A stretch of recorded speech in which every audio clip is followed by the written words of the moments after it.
అయోధ్య రామ మందిర నిర్మాణం కోసం ఓ బాలిక విరాళాలు సేకరించింది. అందులో చెప్పుకోవడానికి ఏముంది, ఇది చాలామంది చేశారు కదా అనుకుంటున్నారా? వాళ్లకు ఈ బాలికకు చాలా తేడా ఉంది. ఎందుకంటే తనకు 11 ఏళ్ల వయసు ఉన్నప్పటి నుంచి అయోధ్య రామ మందిర నిర్మాణం కోసం విరాళాలు సేకరించడం ప్రారంభించిన బాలిక 3 ఏళ్లలో మొత్తం 52 లక్షల సేకరించి ఆలయానికి ఇచ్చింది.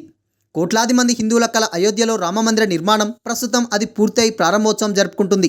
ఇక ఈ అయోధ్య రామమందిర నిర్మాణం కోసం దేశ విదేశాల నుంచి కోట్లాది రూపాయల విరాళాలు వచ్చాయి.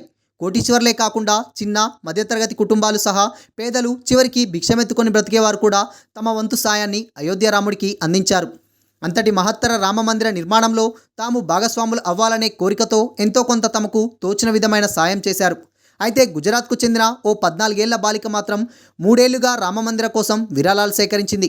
ఇప్పటి వరకు 52 లక్షల రూపాయలను సేకరించి రామమందిరానికి అప్పగించింది.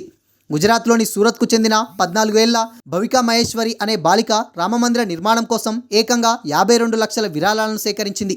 అయోధ్యలో రామమందిర నిర్మాణం జరుగుతుందని, దానికోసం దేశంలోని ప్రజలు తమకు చోచినంత విరాళాలు అందిస్తున్నారని 2020లో తనకు 11 ఏళ్ల వయసులో తెలుసుకుంది.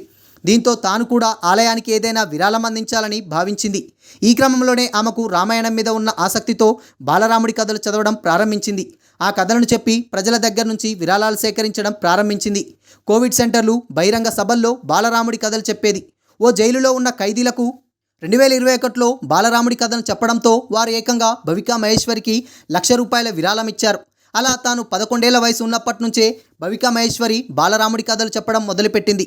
అప్పటి నుంచి 50,000 కిలోమీటర్లు ప్రయాణించి 300 పైగా ప్రదర్శనలు ఇచ్చింది. ఇంత చిన్న వయసులో 52 లక్షల నగదును సేకరించిన బాలికపై సర్వత్రా ప్రశంసలు వెల్లువెత్తుతున్నాయి. ఈ ప్రదర్శన ద్వారా 52 లక్షల వరకు సేకరించింది.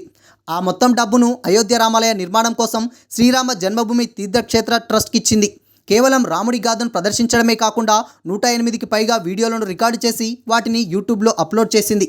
ఆ వీడియోలను దాదాపు 1,00,000 మంది వీక్షించారు. అంతేకాకుండా రాష్ట్రపతి ద్రౌపది ముర్ముపై ఒక పుస్తకాన్ని కూడా రాసింది.